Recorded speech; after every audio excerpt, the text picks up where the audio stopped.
Justice Yahya Afridi नए chief justice of Pakistan नामजद। खुसूसी पार्लिमानी committee ने जस्टिस याह्या अफरीदी के नाम की मंजूरी दे दी। 2/3 अक्सरियत से जस्टिस याह्या अफरीदी के नाम की मंजूरी दी। वफाकी वजीर कानून आजम नजीर तारड़ की तस्दीक पार्लिमानी कमेटी ने जस्टिस याह्या अफरीदी का नाम वजीर आजम को भेज दिया। सेनेटर फारूक एच नाइक ने कहा कि आइन के मुताबिक 2/3 अक्सरियत ने जस्टिस याह्या अफरीदी के नाम पर इत्तफाक किया। इन कैमरा इजलास था, इजलास की कार्रवाई की मजीद तफसील नहीं दे सकते।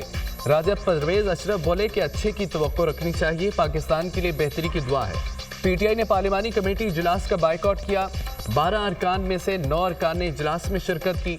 सीनियर तरीन 3 जजों के नामों पर गौर किया गया। एहसन इकबाल ने कहा कि पीटीआई का कमेटी इजलास में शिरकत न करना काबिल अफसोस है। हमने पीटीआई अरकान को मुशावरत में शामिल करने की बहुत कोशिश की।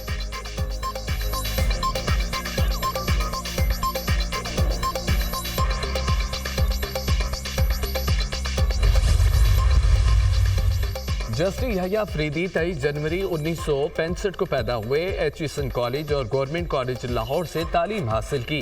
पंजाब यूनिवर्सिटी लाहौर से एमए मुआशियात की डिग्री हासिल की। कॉमनवेल्थ स्कॉलरशिप पर कैम्ब्रिज से एलएलबी की डिग्री हासिल की। 1990 में हाई कोर्ट के वकील की हैसियत से प्रैक्टिस शुरू की। 2004 में सुप्रीम कोर्ट के वकील के तौर पर वकालत का आगाज किया। बतौर assistant advocate general Khyber Pakhtunkhwa खिदमात सर अंजाम दी। 2010 में एडिशनल और 2012 में मुस्तकिल जज पेशावर हाई कोर्ट मुकर्रर हुए। 30 दिसंबर 2016 को पेशावर हाई कोर्ट के चीफ जस्टिस के ओहदे का हल्फ उठाया। 28 जून 2018 को सुप्रीम कोर्ट के जज मुकर्रर हुए। आला अदलिया में अहम मुकदमात की समाअत की। सुन्नी इत्तेहाद काउंसिल की मखसूस नशिस्तों से मुतालिक लार्जर बेंच का हिस्सा रहे। मखसूस नशिस्तों के केस में इख्तलाफी नोट भी तहरीर किया था। जुल्फकार भुट्टो की फांसी के खिलाफ रेफरेंस पर 9 रुकनी लार्जर बेंच का हिस्सा बने। प्रैक्टिस एंड प्रोसीजर ऑर्डिनेंस की जजेस कमेटी में शमूलियत से माजरत कर ली।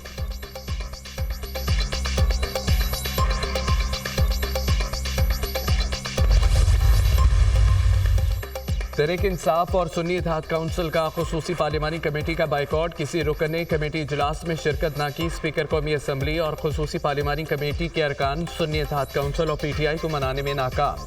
स्पीकर अयाज सादिक से चेयरमैन पीटीआई बैरिस्टर गौहर की मुलाकात। सेनेटर कामरान मुर्तजा, एहसन इकबाल और राना इंसार की भी मुलाकात में शिरकत। स्पीकर की बैरिस्टर गौहर से खुसूसी कमेटी इजलास का बाइकआउट खत्म करने की दरख्वास्त। सरबराह जेजीआई मौलाना फजल रहमान का पीटीआई के रहनुमा असद कैसर से टेलीफोनिक रब्ता। खुसूसी कमेटी के इजलास में शिरकत की दरख्वास्त की।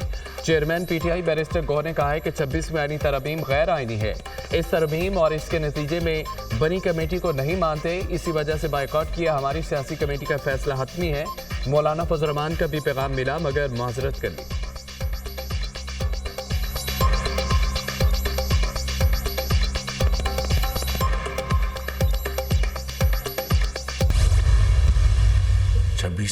आइनी तरमीम अल्लाह ताला के फजल करम से पाकिस्तान की तरक्की, खुशहाली और पाकिस्तान के इस्तेहकाम के लिए इंशाअल्लाह बहुत मौसर और मस्बत इंशाअल्लाह साबित होगी। मैं उन तमाम ज़ुलमा का दिल की गहराइयों से शुक्रिया अदा करना चाहता हूँ जिन्होंने इसमें मेरी भरपूर मदद की। इसमें सदर जनाब आसिफ अली जरदारी साहब, उनकी पार्टी से जनाब बिलावल भुट्टो जरदारी साहब, मियाँ मोहम्मद नवाज शरीफ मेरे जो कायद हैं, उनकी पूरी इसमें मुझे रहनुमाई हासिल थी, पूरी मदद हासिल थी।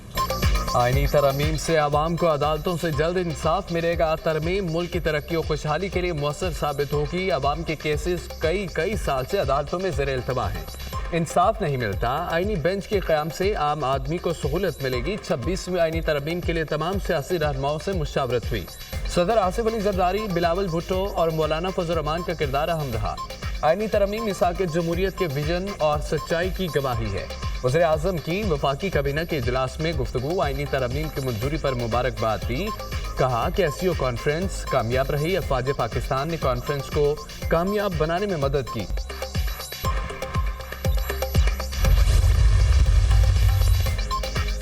बीएनपी मेंगल के सेनेटर कासिम रोजो ने सेनेट रुकनियत से इस्तीफा दे दिया। कासिम रोजो ने सेक्रेटरी सेनेट को इस्तीफा जमा करा दिया। कासिम रोजो सेनेट में बीएनपी मेंगल के पार्लिमानी लीडर भी हैं। सरदार अख्तर मेंगल ने दोनों सेनेटर्स से इस्तीफा तलब किया था। सेनेटर नसीमा एहसान और कासिम रोंजो ने आईनी तरमीम के हक में वोट दिया था।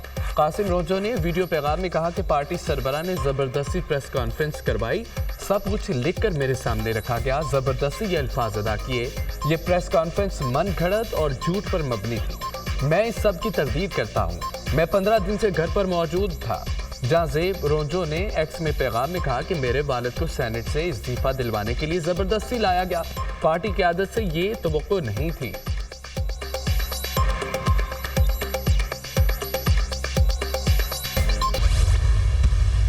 जनाब स्पीकर, उन लोगों को वहां से लाया गया था, यहाँ पे बिठाया गया था। आपके जो गवर्नमेंट ट्रेजरी बेंचेस के लोग थे उन्होंने किया था, उनको टास्क मिला था और ये हुआ है, हमने खुद देखा है। मेंबर को मैं नहीं रोक सकता कि कहाँ बैठे। आई विल मेक श्योर जितने लोग यहाँ पे थे उनकी फुटेज लूंगा, उनकी तस्वीरें लेके आपको बताऊंगा कि भी कौन थे और कौन नहीं थे। ऐवान से अरकान पार्लियामेंट को गिरफ्तार किया गया, हमारे लोगों पर जुल्म करके वोट लिया गया, लोगों को यहाँ चैम्बर्स के अंदर रखा गया। अपोजिशन लीडर उमर अयूब के इल्जामात, कौमी असम्बली में इजहार ख्याल करते हुए कहा कि आप सार्जेंट से चेक कराएं कि ये लोग कौन थे। मैंने स्पीकर के स्टाफ को तस्वीरें दी, इंक्वायरी करी, यकीनी बनाएं कि सीसीटीवी फुटेज डिलीट ना हो। ये रवायात बहुत गलत हैं, खुदा के लिए ये रवायात ना डालें, ये जमहूरियत के माथे पर दब्बा है। स्पीकर कौमी असम्बली आया सादिक ने कहा कि मैं वीडियो चेक करूंगा, फिर आपको जवाब दूंगा। यहाँ पर जितने लोग खड़े थे वही सिक्योरिटी में थे, मैं किसी रुकन को हुकूमती बेंचों पर बैठने से नहीं रोक सकता।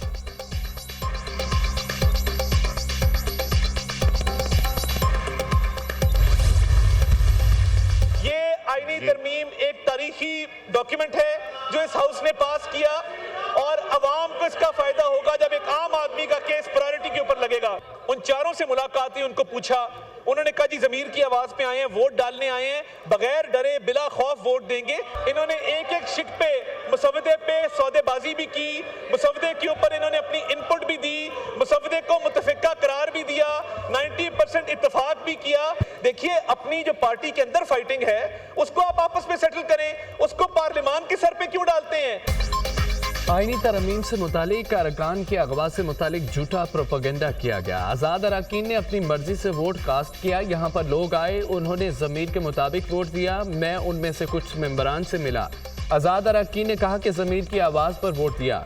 वफाकी वज़ीर इत्तलात अता तारड़ ने उमर अयूब के इल्ज़ामात की तरदीद कर दी। कौमी असम्बली में इज़हार ख्याल करते हुए कहा, पीटीआई वाले अपनी अंदरूनी धड़ाबंदी को पार्लियामेंट के खाते में ना डालें। पीटीआई का एक ग्रोह पार्लियामेंट के अंदर और दूसरा बाहर है। 26वीं आईनी तरमीम के लिए इत्तफाक राय की पूरी कोशिश की गई। पीटीआई वालों ने आईनी तरमीम के मुसव्वदे पर मुज़ाकरात किए, उन्होंने पार्लिमानी कमेटी के नाम खुद दिए, फिर खुद ही शरीक नहीं हुए। पीटीआई में इख्तलाफात खुलकर सामने आ गए। तहरीक इंसाफ इंतशार का शिकार है। तहरीक इंसाफ के अंदर 4 ग्रुप हैं जो लड़ते रहते हैं।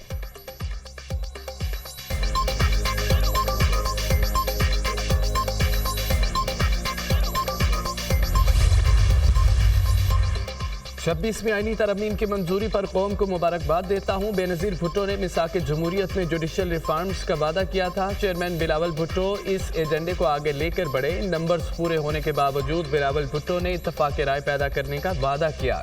बिलावल भुट्टो तहरीक इंसाफ के पास भी गए। मौलाना ने बताया पूरी तहरीक इंसाफ राजी थी, लेकिन जेल में बैठा नाइंसाफ शख्स राजी नहीं था। इस मुल्क में जब भी आइन और कानून की तारीख लिखी गई तो बिलावल भुट्टो का नाम सुनहरी हरूफ से लिखा जाएगा। वज़ीर आला सिंध मुराद अली शाह का तकरीब से खिताब।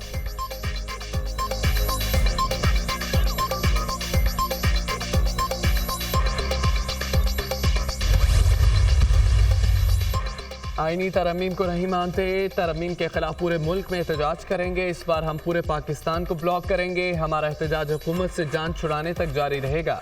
आईनी तरमीम आज़ाद अदलिया पर हमला है। अदलिया में अपनी मर्जी के लोग लगाकर मनपसंद फैसले कराना चाहते हैं। तरमीम के लिए वोट देने वालों को पार्टी से फारिग करेंगे। गद्दारी करने वालों के नाम सामने आ गए, शोकास नोटिस जारी करेंगे। बुज़ुर्ग लोगों की तहरीक इंसाफ में कोई जगह नहीं। वज़ीर आला खैबर पख्तूनख्वा मीन गंडापुर की मीडिया से गुफ्तगू, कहा बुरे वक्त में सबका पता चल रहा है, हम डटे हुए हैं, वक्त बदलेगा, हम अपना मैंडेट वापस लेंगे।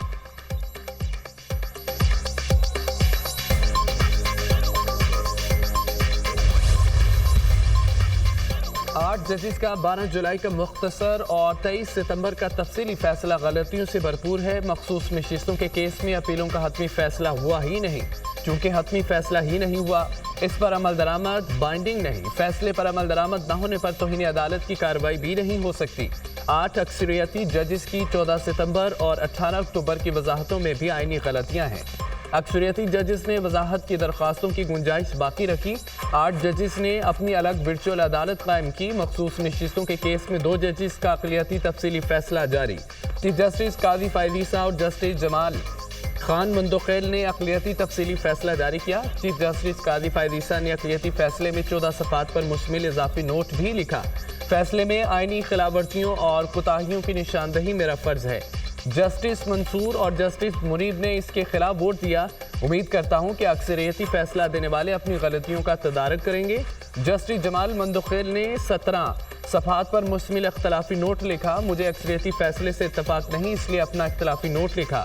مجھے اس سے اتفاق نہیں کہ ممبران اسمبلی 15 روز میں تحریک انصاف میں شامل ہوں۔ آئین میں مخصوص نشستوں کو جاری کرنے کا باقاعدہ طریقہ کار ہے۔ P T I intra party election case. Election commission کی تحریک انصاف کو درخواست گزاروں کی درخواستوں پر جواب جمع کرانے کی ہدایت۔ کیا آپ نے بھی انٹرا پارٹی الیکشن کرایا ہے؟ ممبر کے پی کا اکبر ایس بابر سے استفسار۔ ہم نے کوئی انٹرا پارٹی الیکشن نہیں کرایا۔ اکبر ایس بابر کا جواب۔ بیرسٹر گوہر نے کہا کہ ہائی کورٹ نے الیکشن کمیشن کو فائنل آرڈر کرنے سے روکا ہے۔ ممبر کے پی نے کہا کہ ہمارے پاس یہ اختیار نہیں کہ ہم آپ کو دوبارہ انٹرا پارٹی الیکشن کرانے کا کہیں۔ کمیشن کی دیگر درخواست گزاروں کو درخواستوں کی نقول پی ٹی آئی کو فراہم کرنے کی ہدایت۔ اکبر ایس بابر نے کہا کہ الیکشن کمیشن اب 5 سال تک دوبارہ انٹرا پارٹی الیکشن کرانے کی ہدایت نہیں کر سکتا۔ انٹرا پارٹی کیس کی سماعت 14 نومبر تک ملتوی۔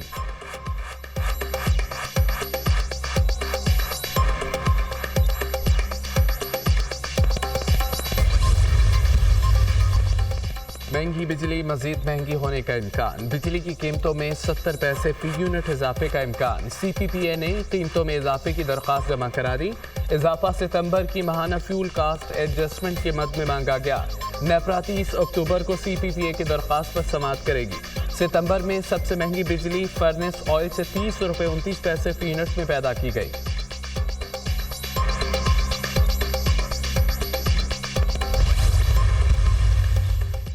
پاکستان میں مہنگائی اور بے روزگاری میں کمی کا امکان۔ اس سال مہنگائی کی اوسط شرح 9.5% رہے گی۔ آئی ایم ایف نے ورلڈ اکنامک آؤٹ لک رپورٹ 2024 جاری کر دی۔ رپورٹ کے مطابق مہنگائی کی سالانہ شرح 12% ہدف کے مقابلے 10.6% رہنے کا امکان۔ گزشتہ مالی سال پاکستان میں مہنگائی کی اوسط شرح 23.4% رہی۔ بے روزگاری کی شرح کم ہو کر 7.5% پر آنے کا امکان۔ گزشتہ مالی سال بے روزگاری 8% ریکارڈ کی گئی۔ رواں مالی سال معاشی شرح نمو 3.2% رہنے کی پیشگوئی۔ گزشتہ مالی سال معاشی شرح نمو 2.4% تک ریکارڈ کی گئی۔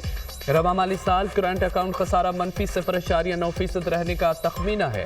سال 2024 میں عالمی معیشت 3.2% شرح سے ترقی کرے گی۔ اسرائیل کی بیروت میں اسپتال پر بمباری، 13 افراد شہید، 57 زخمی ہو گئے۔ جنوبی بیروت میں یونیورسٹی کو بھی نشانہ بنایا گیا۔ بیروت ہوائی اڈے کے قریب بھی حملے، عمارتوں میں آگ بھڑک اٹھی۔ اسرائیلی فوج کا حزب اللہ کے قائم مقام سربراہ ہاشم صفی الدین کو بھی شہید کرنے کا دعویٰ۔ اب تک اسرائیلی حملوں میں 2500 افراد شہید، 11500 سے زائد زخمی۔ ترجمان نے اسرائیلی فوج کا بیروت پر حملے جاری رکھنے کا اعلان۔ اسرائیل کے مشرق وسطیٰ میں جنگ، امریکہ بھی تنگ، اینٹونی بلنکن اسرائیل پہنچ گئے۔ امریکی وزیر خارجہ کی اسرائیلی وزیر اعظم اور وزیر دفاع سے ملاقات۔ اینٹونی بلنکن اردن اور قطر بھی جائیں گے۔